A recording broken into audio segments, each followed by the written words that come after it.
Hello दोस्तों, स्वागत है आपके अपने YouTube channel Simple Way Law में। आज हम इकोनॉमिक के कुछ इम्पोर्टेंट क्वेश्चन जो LLB, BA, LLB, BA, BSc, BCom हर एग्ज़ाम एंट्रेंस के लिए इम्पोर्टेंट है। तो आइए वीडियो को स्टार्ट करते हैं। तो पहले क्वेश्चन की बात करेंगे, निम्नलिखित में से किस राज्य को अत्यधिक कुपोषण के कारण भारत का इथोपिया कहा जाता है? तो इसका राइट आंसर होगा बी, यानी कि मध्य प्रदेश को। सेकंड, किसी देश का आर्थिक विकास निर्भर किस पर करता है? तो इसका राइट आंसर होगा डी, यानी कि पूंजी निर्माण पर, प्राकृतिक संसाधन पर, बाजार के आकार पर निर्भर करता है।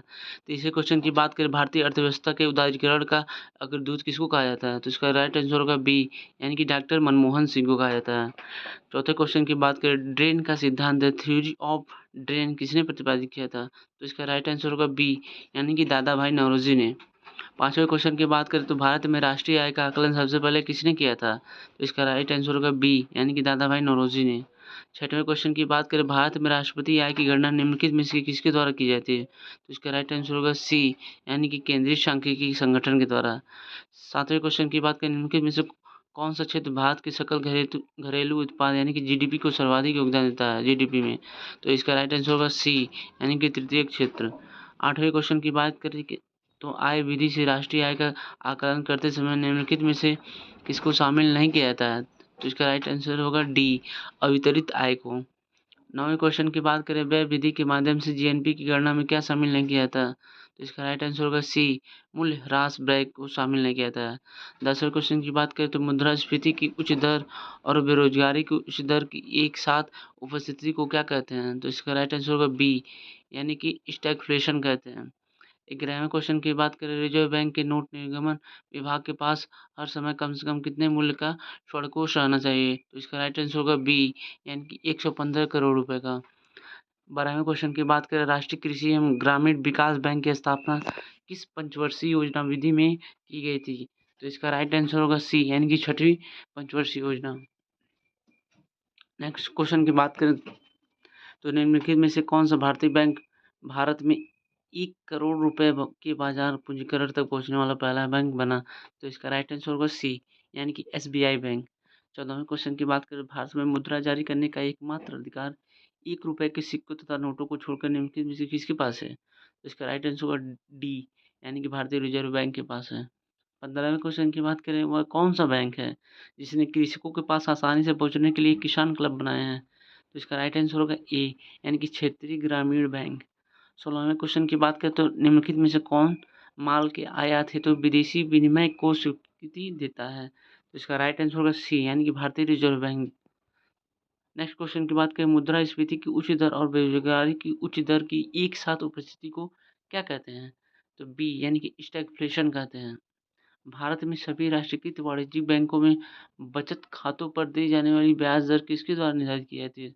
तो डी, इनमें से कोई नहीं, यानी कि केंद्रीय वित्त मंत्रालय, केंद्रीय वित्त आयोग, भारतीय बैंक संघ किसी के द्वारा नहीं की जाती है। 19वें क्वेश्चन की बात करें, निम्नलिखित में से कौन सा लिखित प्रतिष्ठांकन द्वारा एक व्यक्ति से दूसरे व्यक्ति को अंतरित नहीं किया जा सकता? इसका राइट आंसर होगा ए, सावधि जमा राशि। नेक्स्ट क्वेश्चन की बात करें, यानी कि 20वें क्वेश्चन की बात करें तो 20वें क्वेश्चन की बात करें तो भारत में सिक्कों को जारी करने का कौन अधिकृत है? तो इसका राइट आंसर होगा सी, यानी कि वित्त मंत्रालय। 21वें क्वेश्चन की बात करें तो निम्नलिखित में से कौन भारत में शेयर बाजार के कार्य को नियंत्रित करता है? शेयर बाजार के कार्य को सेबी नियंत्रित करता है। सेंट्रल बैंक केंद्रीय बैंक के परिणात्मक उधार नियंत्रण उपाय में निम्नलिखित में से क्या शामिल नहीं है? तो इसका राइट आंसर होगा डी, यानी कि नैतिक दबाव। 23वें क्वेश्चन की बात करें, निम्नलिखित में से कौन सी संख्या कृषि एवं ग्रामीण विकास के लिए ऋण से संबंधित काम करती है? तो इसका राइट आंसर होगा बी, यानी कि नाबार्ड। 24वें क्वेश्चन की बात करें, निम्नलिखित में से कौन सा राज्य भारत में मैंगनीज का सर्वाधिक उत्पादन करता है? तो इसका राइट आंसर होगा बी, यानी कि मध्य प्रदेश। निम्नलिखित में से किस राज्य में तांबा खनिज का सबसे बड़ा भंडार है? तो इसका राइट आंसर होगा डी, यानी कि राजस्थान। भारत में लिग्नाइट कोयले का सर्वाधिक जमाव कहाँ पाया जाता है? तो इसका राइट आंसर होगा डी, यानी कि तमिलनाडु में। 27वें क्वेश्चन की बात करें तो भारत में सबसे ज़्यादा ताप विद्युत उत्पन्न करने वाला राज्य कौन सा है? तो इसका राइट आंसर होगा बी, यानी कि महाराष्ट्र। 28वें क्वेश्चन की बात करें तो भारत में पावर जनरेशन के निम्नलिखित में से किस पद्धति का विकास करने के लिए भारत सरकार ने यूएसए के साथ विशेष करार किया है? तो इसका राइट आंसर होगा डी, यानी कि परमाणु पावर। 29 क्वेश्चन की बात करें, भारत ने निम्नलिखित में से किस देश के साथ विस्तृत परमाणु ऊर्जा संधि की है, जिससे वह देश में बहुत से परमाणु पावर स्टेशनों का निर्माण कर पाएगा। इसका राइट आंसर होगा बी, यानी कि यूएसए। 30 क्वेश्चन की बात करें, निम्नलिखित में से लघु उद्योगों की क्या समस्याएं हैं? तो इसका राइट आंसर होगा डी, यानी कि इनमें से सभी। निम्नलिखित में से कौन सा वेब मुख्यतः लघु उद्योगों के संबंध में कार्य करता है? तो इसका राइट आंसर होगा ए, यानी कि शुड बी। नेक्स्ट क्वेश्चन की बात करें, बोकारो स्टील प्लांट किस देश के सहयोग से स्थापित किया गया है? तो इसका राइट आंसर होगा ए, यानी कि रूस। नेक्स्ट क्वेश्चन की बात करें, भारत के निम्नलिखित लौह एवं इस्पात इस्पात उत्पादक केंद्रों में कौन कोयला क्षेत्र से काफी दूर स्थित है? इसका राइट आंसर होगा डी, भद्रावती। निम्नलिखित में से कौन सा फुटलूज उद्योग का एक उदाहरण है? इसका राइट आंसर होगा सी, यानी कि सॉफ्टवेयर। पेट्रो रसायन के उत्पादन का सबसे बड़ा केंद्र कहाँ पर स्थित है? ए, जामनगर में। निम्नलिखित में से किसकी दृष्टि से भारतीय अर्थव्यवस्था में कुटीर तथा लघु उद्योग आवश्यक है? रोजगार सृजन, यानी कि ऑप्शन डी। निम्नलिखित में से कौन सा केंद्र उर्वरक के साथ इस्पात उद्योग के लिए भी जाना जाता है? इसका राइट आंसर होगा सी, यानी कि राउरकेला। निम्नलिखित में से कौन सा राज्य भारत में चीनी का प्रमुख उत्पादक है? डी, यानी कि महाराष्ट्र। 39वें क्वेश्चन की बात करें तो निम्नलिखित में से कौन सी एक भारत की सबसे बड़ी सॉफ्टवेयर कंपनी है? B, TCS. 40वें क्वेश्चन की बात करें, भिलाई इस्पात संयंत्र किसकी मदद से स्थापित किया गया है? इसका राइट आंसर होगा सी, यानी कि रूस की मदद से। 41 क्वेश्चन की बात करें, सरकरा फैक्ट्रियों की अधिकतम संख्या कहाँ पर है? तो इसका राइट आंसर होगा ए, यानी कि उत्तर प्रदेश में। भारत में हरित क्रांति का सर्वाधिक प्रभाव किस फसल पर पड़ा? तो इसका राइट आंसर आप लोग जानते ही हैं, मक्का पर। भारतीय कृषि के क्षेत्र में अधिक उपज वाली किस्मों का कार्यक्रम कब शुरू किया गया था? तो इसका राइट आंसर होगा सी, यानी कि 1966 ईस्वी में। भारत में हरित क्रांति का जनक किसे माना जाता है? तो इसका राइट आंसर होगा बी, यानी कि एम एस स्वामीनाथन। बहुत इंपॉर्टेंट क्वेश्चन है दोस्तों। 45वें क्वेश्चन की बात करें, कृषि उपज के लिए न्यूनतम समर्थन मूल्य की घोषणा की जाती है? तो इसका राइट आंसर होगा डी, यानी कृषि लागत एवं मूल्य आयोग। भारत की निम्नलिखित फसलों में से किस फसल के अंतर्गत उसके शुद्ध सकल कृषि क्षेत्र के सिंचित क्षेत्र सर्वाधिक प्रतिशत हैं? तो इसका राइट आंसर होगा बी, यानी कि चावल। राष्ट्रीय कृषि अनुसंधान प्रबंधन अकादमी कहाँ स्थित है? हैदराबाद में। 48वें क्वेश्चन की बात, किस प्रकार के उत्पादों के लिए सीएसीपी न्यूनतम समर्थन कीमत की सिफारिश करता है? बी, यानी कि कृषि उत्पाद। 49 क्वेश्चन की बात करें, निम्नलिखित में से किस प्रांत में सोयाबीन खेती के लिए के अंतर्गत क्षेत्र सर्वाधिक है? तो सी, यानी कि मध्य प्रदेश में। 50 क्वेश्चन की बात करें, निम्नलिखित में से कौन सी फसलें जायद में मुख्यतः सिंचित क्षेत्रों में उगाई जाती है? तो इसका राइट आंसर होगा बी, मूंग एवं उड़द। नेक्स्ट क्वेश्चन की बात करें, भारतीय कृषि का किसी महत्वपूर्ण स्तर तक यंत्रीकरण किस कारण से संभव नहीं है? छोटे जोत क्षेत्र। निम्नलिखित में से किस बैंक ने किसानों तक आसानी से पहुंचने के लिए किसान क्लब का निर्माण किया है? तो इसका राइट आंसर होगा डी, यानी कि भारतीय स्टेट बैंक। 53 क्वेश्चन की बात करें, निम्नलिखित में से कौन सा कृषि उत्पाद अपने निर्यात से देश के लिए सर्वाधिक विदेशी मुद्रा प्राप्त करता है? तो इसका राइट आंसर होगा बी, यानी कि बासमती चावल। नेक्स्ट क्वेश्चन की बात करें, विश्व में सर्वाधिक तेज गति से रेलगाड़ी चलाने का श्रेय किस देश को प्राप्त है? तो इसका राइट आंसर होगा ए, यानी कि जापान को। निम्नलिखित राष्ट्रीय राजमार्गों में से किसकी लंबाई सबसे अधिक है? सी, कोलकाता हजीरा। भारत में अंतस्थलीय जलमार्ग के लिए प्रयोग की जाने वाली नदी कौन सी है? ए, गंगा। निम्नलिखित में से गंगा नदी किस किस भाग को राष्ट्रीय जलमार्ग घोषित किया गया है? ए, इलाहाबाद से हल्दिया। निम्नलिखित प्रत्यक्ष करों में से किस प्रकार कर से सरकार को अधिकतम राजस्व की प्राप्ति होती है? ए, निगम कर से। 59 क्वेश्चन की बात करें, निम्नलिखित में से कौन सा एक साधन केंद्र सरकार के राजस्व का स्रोत नहीं है? बहुत इंपॉर्टेंट क्वेश्चन है, यानी कि कृषि आय का आयकर। 60वें क्वेश्चन की बात करें, भारत सरकार के बजट के कुल घाटे में से किस घाटे का सबसे अधिक योगदान है? सी, यानी कि राजकोषीय घाटा। 61 क्वेश्चन की बात करें, यदि सरकार का बजट 1 अप्रैल तक न पारित हो सके तो सरकारी व्यय किस आधार पर किया जाता है? सी, लेखा अनुदान द्वारा। नेक्स्ट क्वेश्चन की बात करें, निम्नलिखित में से कौन सा कर भारत सरकार द्वारा नहीं लगाया जाता है? डी, यानी कि मार्क कर नहीं लगाया जाता है। 63 क्वेश्चन की बात करें, भारत का आर्थिक सर्वेक्षण प्रतिवर्ष किसके द्वारा प्रकाशित किया जाता है? ए, यानी कि वित्त मंत्रालय द्वारा। द्वितीय पंचवर्षीय योजना का प्रारूप किसने तैयार किया था? सी, यानी कि पीसी महालनोबिस। 65 क्वेश्चन की बात करें, किस पंचवर्षीय योजना अवधि के दौरान सरकार ने वह कृषि नीति बनाई जिसने हरित क्रांति को जन्म दिया है? तो इसका राइट आंसर होगा सी, यानी कि चतुर्थ योजना। भारत में गरीबी हटाओ का नारा किस पंचवर्षीय योजना के अंतर्गत दिया गया था? इसका राइट आंसर होगा सी यानी कि 5वीं। बहुत इंपॉर्टेंट क्वेश्चन है दोस्तों। 67 क्वेश्चन की बात करें, निम्नलिखित योजनाओं में से भारत में उच्चतम वृद्धि दर किस योजना में रही? तो ग्रामीण योजना में, यानी कि ऑप्शन डी। भारत में योजना आयोग का गठन किस वर्ष में किया गया था? यानी कि सी 1950 में।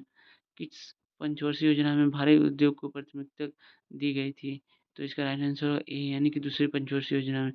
भारतीय चमड़े का सर्वाधिक निर्यात किसको दिया जाता है? तो इसका राइट आंसर होगा सी यानी कि इंग्लैंड को। निम्नलिखित वर्गों में से किस वर्ग के देशों के साथ भारत का सर्वाधिक आयात व्यापार है? तो इसका राइट आंसर होगा बी यानी कि ओपेक। 72 क्वेश्चन की बात करें, भारत द्वारा सबसे अधिक विदेशी मुद्रा किस पदार्थ के आयात पर व्यय की जाती है? तो इसका राइट आंसर होगा ए पेट्रोलियम पदार्थ पर। किस वर्ष में विदेशी विनिमय प्रबंध अधिनियम फेमा प्रभावी हुआ? तो इसका राइट आंसर होगा ए यानी कि 2003 में। 74 क्वेश्चन की बात करें, देशों के समूहों के साथ व्यापार करने की औपचारिक पद्धति को क्या कहा जाता है? तो इसका राइट आंसर होगा बी यानी कि ट्रेड वेंचर्स कहा जाता है। 75 क्वेश्चन की बात करें, निम्न में से कौन सी समिति भारत में निर्धनता के अनुमानों से संबंधित रही है? तो इसका राइट आंसर होगा ए यानी कि विजय केलकर समिति।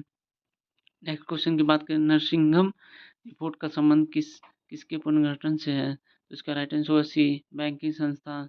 भारत में सबसे पहले किस राज्य में मूल्यवर्धित कर वैट लागू हुआ? तो इसका राइट आंसर होगा सी हरियाणा में। भारत सरकार ने निम्नलिखित में से किस कल्याण योजना का आरंभ किया? मध्याह्न भोजन योजना, यानी कि ऑप्शन सी आंसर होगा। नियमित रूप से स्कूल जाने हेतु बच्चों को प्रेरित करने के लिए भारत सरकार द्वारा निम्नलिखित में से कौन सी योजना शुरू की गई? इसका राइट आंसर होगा बी यानी कि मध्याह्न भोजन। 80 क्वेश्चन की बात करें, निम्नलिखित राज्यों में से किसके द्वारा अपना धन योजना प्रारंभ की गई? तो इसका राइट आंसर होगा सी यानी कि हिमाचल प्रदेश द्वारा। निम्नलिखित में से कौन सा कार्यक्रम ग्रामीण भारत में गरीबी दूर करने हेतु था? तो इसका राइट आंसर होगा डी। 82 क्वेश्चन की बात करें, भारत के किस राज्य में गरीबों का प्रतिशत सबसे अधिक है? तो इसका राइट आंसर होगा सी यानी कि उड़ीसा में। निम्न में से किस राज्य की प्रति व्यक्ति आय सबसे अधिक है? तो ए यानी कि गोवा में। नेक्स्ट क्वेश्चन की बात करें, भारत में राष्ट्रीय आय समूहों का आकलन किसके द्वारा किया जाता है? तो इसका राइट आंसर होगा डी केंद्रीय सांख्यिकी संगठन द्वारा। निम्नलिखित में से कौन सी राष्ट्रीय आय के मापन की विधि नहीं है? तो निवेश विधि नहीं है। अंतर्राष्ट्रीय समुद्र पानी में भारतीय मछुआरों द्वारा पकड़ी गई मछलियां निम्नलिखित में से किसकी जीडीपी का हिस्सा है? तो इसका राइट आंसर होगा सी यानी कि भारत के। निम्नलिखित में से कौन मुद्रास्फीति के नियंत्रण की विधि नहीं है? तो इसका राइट आंसर होगा सी ब्याज दर में कमी। बुल एंड बियर शब्दावली का संबंध किससे है? तो स्टॉक मार्केट से है। ये बहुत इंपॉर्टेंट क्वेश्चन है। भारत में कागजी नोट मुद्रा को जारी करने का पूर्ण अधिकार किसके पास है?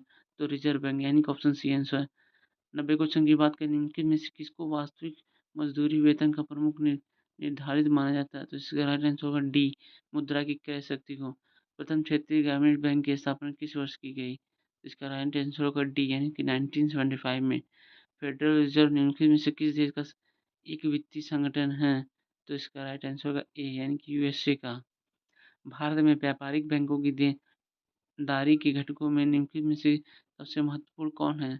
तो सावधि जमा धनराशि यानी कि ऑप्शन ए सही है। 94 क्वेश्चन की बात करें, संपूर्ण देश में मुद्रास्फीति के नियंत्रण के लिए आरबीआई निम्नलिखित में से क्या उपाय करता है? तो इसका राइट आंसर है डी रेपो रिवर्स रेपो दर बढ़ाना। 95 क्वेश्चन की बात करें, भारत का सबसे बड़ा शेयर बाजार निम्नलिखित में से कौन सा है? तो इसका राइट आंसर होगा सी यानी कि मुंबई। निम्न में से कौन सी समिति बैंकिंग क्षेत्र में सुधारों से संबंधित है? तो इसका राइट आंसर होगा बी यानी नरसिंघन। 97 क्वेश्चन की बात करें, निम्नलिखित में से कौन सा खनिज केरल में बहुतायत से मिलता है? तो इसका राइट आंसर होगा डी मोनाजाइट। 98 क्वेश्चन की बात करें, निम्नलिखित में से किस देश की सहायता से कुडनकुलम परमाणु पावर परियोजना स्थापित की जा रही है? तो इसका राइट आंसर होगा डी यानी कि रूस की सहायता है। लघु उद्योग के लिए संयंत्र एवं मशीनरी में निवेश की ऊपरी एवं या उच्चतम सीमा वर्तमान में कितनी निर्धारित की गई है? तो डी यानी कि 1 करोड़। लास्ट क्वेश्चन यानी कि 100 क्वेश्चन की बात करें, निम्नलिखित में से उत्पादन का सर्वाधिक गतिशील कारक कौन सा है? तो इसका राइट आंसर होगा सी यानी कि पूंजी।